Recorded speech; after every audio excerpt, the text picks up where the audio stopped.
ایک عورت آئی، اس کا نام ہے سارا. کون ہے؟ کافر. کون ہے؟ طوائف، گانے والی، نچنے والی. مدینے آئی، اے اللہ کے نبی فاقے آ گئے، میری مدد کر. کافر، گانے والی، نچنے والی. آپ نے فرمایا کلمہ پڑھتی ہو؟ کہا نہیں پڑھتی. آپ نے کہا تو گانے والی تھی، تو کیا مکے کے نوجوانوں نے تیرا گانا سننا چھوڑ دیا؟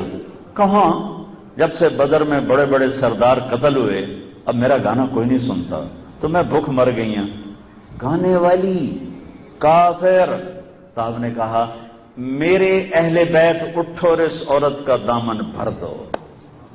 صحابہ سے نہیں فرمایا کہ کوئی صحابہ سے کیوں نہیں فرمایا کہ کسی کے جی میں یہ نہ آئے طوائف نو پیسے دیوائی جاندے، کسی کے جی میں یہ نہ آ جائے کہ گانے والی کو پیسے ہمارے دلوا رہے ہیں.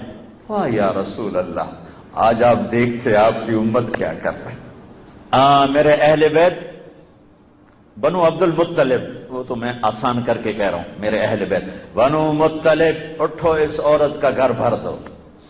اپنے گھر والوں سے ایک طوائف کی مدد کروائی. میرے نبی کی ہمدردی. ابھی میں صرف غیروں سے بتا رہا ہوں، آپ نے غیروں کے ساتھ کیا کیا، اپنوں کے ساتھ آپ نے کیا کیا. حنین کی جنگ میں پہلے شکست ہوئی، بڑی بری طرح، بڑی مشکل سے فتح ہوئی. تو اس میں مال غنیمت میں 6,000 قیدی، 40,000 بکریاں، 24,000 اونٹ اور 1,00,000 چھٹانک چاندی، یہ سارا مال غنیمت اور قیدی لے کر آپ جعرانہ کے مقام پر 3 ہفتے بیٹھے رہے. تقسیم نہیں کیا کہ اگر یہ آ کے معافی مانگے تو ہر شے واپس کر. جب 3 ہفتے گزر گئے اور وہ نہیں معافی مانگنے آئے تو پھر آپ نے تقسیم کر دیا. اس شام کو وہ پہنچ گئے، یا رسول اللہ ہم سے غلطی ہو گئی، ہمیں معاف کیا جائے، ہمارا گھر بار ہمیں واپس کیا جائے، اب تمہارا بھلا ہو جائے. اور میں 3 ہفتے اپنے دوستوں ساتھیوں کو روک کے بیٹھا رہا کہ تم آؤ میں تمہیں واپس کر دوں. اب میں نے اپنے ساتھیوں کا دل بھی رکھنا ہے، اب ایک چیز لے لو، یا قیدی لے لو یا مال لے لو. تو کہنے لگے یا رسول اللہ مال تو اللہ پھر دے دے گا، ہمیں قیدی واپس کر دیں. آپ نے کہا ٹھیک ہے، تم کل ظہر کی نماز کے بعد کھڑے ہو کے یہی اعلان کرنا، پھر میں تمہارے لیے کچھ تدبیر کروں گا، دشمن کے لیے تدبیر.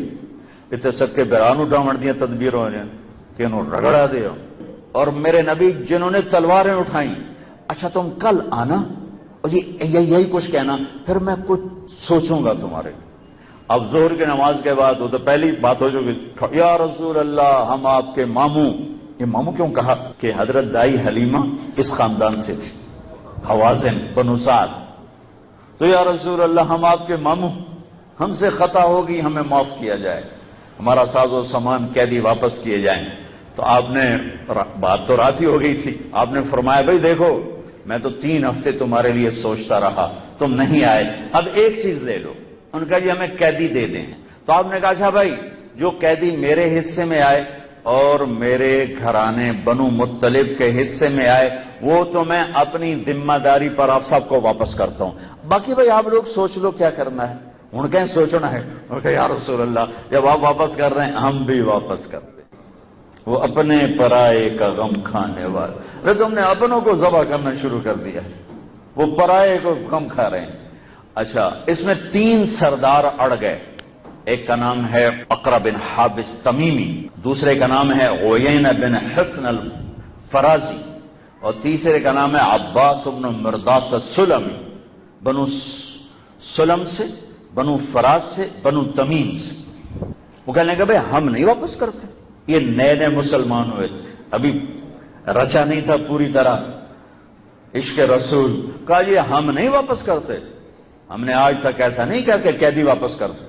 تو آپ نے کہا ان کو بلاؤ میرے پاس. آپ نے یہ نہیں کہا کہ یہ بڑے نافرمان ہو گئے ان کو نکال دیا جائے. آپ نے کہا ان کو بلاؤ. تینوں آ گئے. کہا بھائی ایک سودا کروں تمہارے ساتھ. تجیب فرمائیں. کہا ہر قیدی کے بدلے میں 6 اونٹ لے لو اور قیدی مجھے واپس کر دو. بہت بھاری قیمت ہے. ہر قیدی کے بدلے میں 6 اونٹ لے لو اور قیدی مجھے دے دو. کہا جی ہاں ہمیں منظور ہے. تو آپ نے ہر قیدی کے بدلے میں ان تینوں کو 6 اونٹ دیے اور ان قیدیوں کو اپنے قبضے میں لیا. جب سارے قیدی اکٹھے ہو گئے تو آپ نے کہا ایک ایک جوڑا میری طرف سے سب کو گفٹ کیا جائے. تو ایک ایک جوڑا سب کو گفٹ کر کے آپ نے کہا جاؤ بھائی آپ آزاد ہو. کہا نہیں ہم غلام ہیں, ہم آپ کا کلمہ پڑھتے ہیں. یہ اخلاق نبی ہی دکھا سکتا ہے. کیڑا قیدی چھڑ دے. جانوروں سے آپ کی محبت. ایک اونٹ آیا دوڑتا ہوا اور آ کر اللہ کے نبی کے قدموں میں سر رکھ دیا اور چیخنا شروع کر دیا. تو آپ نے فرمایا تمہیں خبر ہے یہ کیا کہہ رہا ہے؟ یہ کہہ رہا ہے یا رسول اللہ میرا مالک جب میں جوان تھا مجھ سے کام لیتا رہا, اب میں بوڑھا ہو گیا ہوں تو مجھے ذبح کرنا چاہتا ہے, میری جان بچائیں. تو اتنے میں وہ اس کا مالک آ گیا. تو اس نے دیکھا اس کا اونٹ وہاں. آپ نے کہا بھائی میری ایک سفارش ہے. کہا جی فرمائیں. کہا یہ اونٹ مجھے دے دو. کہا جی آپ لے لیں. کہا جا آزاد ہے موج کر. کوڑے پھینکنے والی کا حال پوچھنے جا رہے. ارے بھائی کیا ہوا؟ وہ ماں جی ہمارے اوپر کوڑا پھینکا کرتی تھیں, وہ کہاں چلی گئی؟ آج کل کوڑا نہیں آ رہا ہمارے اوپر. کہا جی وہ بیمار ہو گئی. اچھا چلو بھائی اس کا حال پوچھیں. حال پوچھنے چلے جا رہے ہیں. کس کا؟ جو کوڑے پھینکنے والی کا. وہ کلمہ نہ پڑتی تو اور کیا کرتی.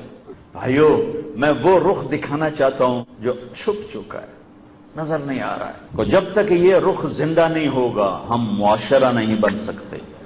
معاشرہ نہیں بن سکتے. ہم بکھری ہوئی اینٹوں کا ملبہ ہوں گے, امت نہیں ہوں گے. اس ہال کو گرا دو تو اسے ہال کوئی نہیں کہے گا, اسے ملنے کے پیچھے چل رہا ہے.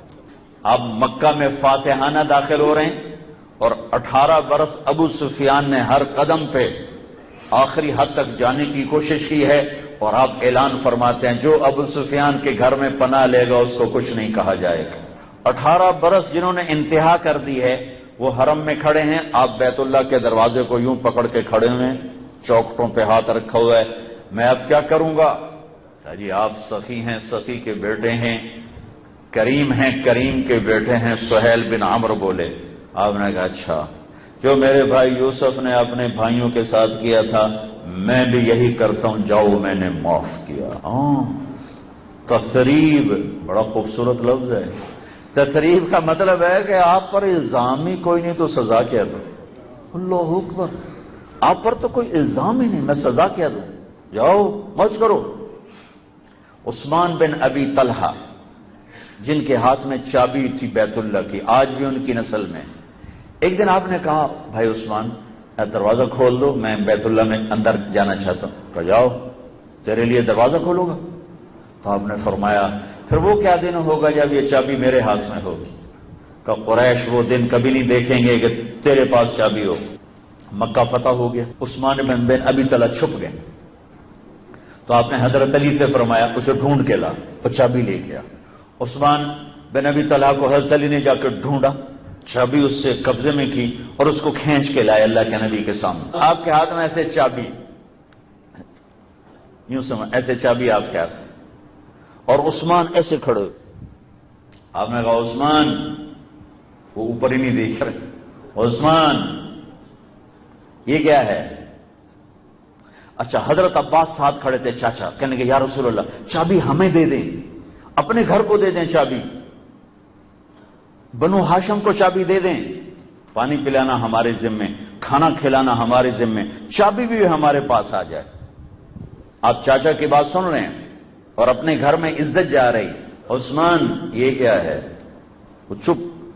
کہ یہ وہی چابی ہے جو تو نے کہا تھا کہ قریش وہ دن کبھی نہ دیکھیں گے. یہ لے تجھے اللہ کا نبی دے رہا ہے, قیامت تک تیری نسل میں رہے گی, باہر نہیں جائے گی. ابھی عثمان نے کلمہ نہیں پڑھا تھا, کلمہ بعد میں پڑھا تھا. یہ کہاں سے نفرت لائے ہو بھائیو, کہاں سے نفرت لائے ہو؟ اور وہ بھی چلو سیاست کے نام پر تو ہمیشہ دنیا لڑتی چلی آئی, دین کے نام پہ نفرت, دین کے نام پہ نفرت, اور وہ بھی اس حد تک کافر. واجب القتل, کسی جان سے کھیلنا اتنا آسان ہے. مظلوم کی ہائے پر اللہ کا عرش کانپ اٹھتا ہے, چاہے کافر ہی کیوں نہ ہو. کافر سے کہہ رہے ہیں لے. اس کے بعد عثمان نے کلمہ پڑھا اور وہ چابی آج تک ان کے خاندان میں.